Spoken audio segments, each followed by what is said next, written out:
How are Jewish texts transmitted through generations?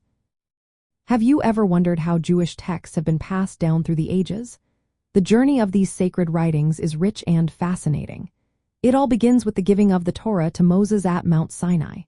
This moment marks the start of a continuous chain of transmission that has lasted for thousands of years. Moses shared the teachings with Joshua, who then passed them on to the elders and prophets. This process established a strong foundation for Jewish learning. As generations progressed, various groups played a role in this transmission. One key group was the people of the Great Assembly, who helped shape Jewish thought and practice. Later, the Tanaim compiled the Mishnah, which is the first major written text after the Torah. The Mishnah consolidates oral laws and teachings, making it easier for future generations to access this knowledge.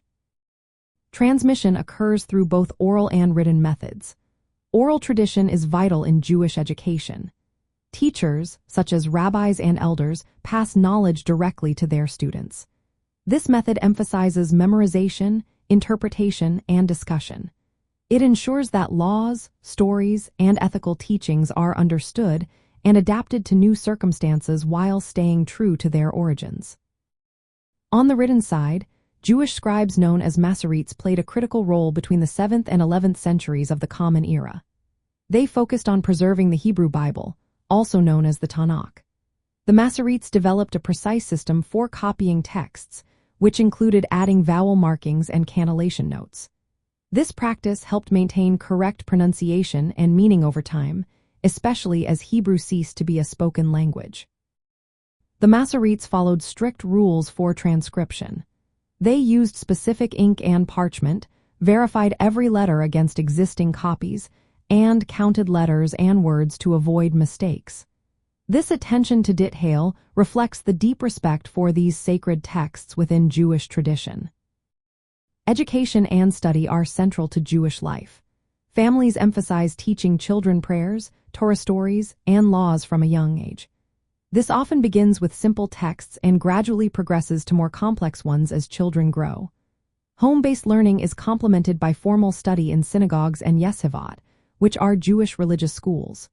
Here, children and adults engage in text study, discussion, and interpretation. Women have also played an important role in the transmission of Jewish texts. Some traditions highlight the contributions of notable women who have taught and interpreted the Torah, ensuring that their voices are heard. For Jewish parenting, transmitting Jewish texts is about more than just preserving written words.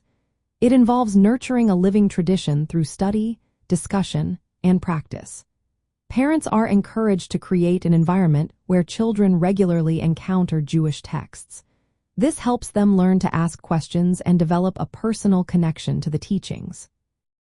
In summary, Jewish texts are transmitted through a blend of oral teaching, careful manuscript copying, and active study within families and communities. This multi-layered approach safeguards the text's accuracy and vitality across generations.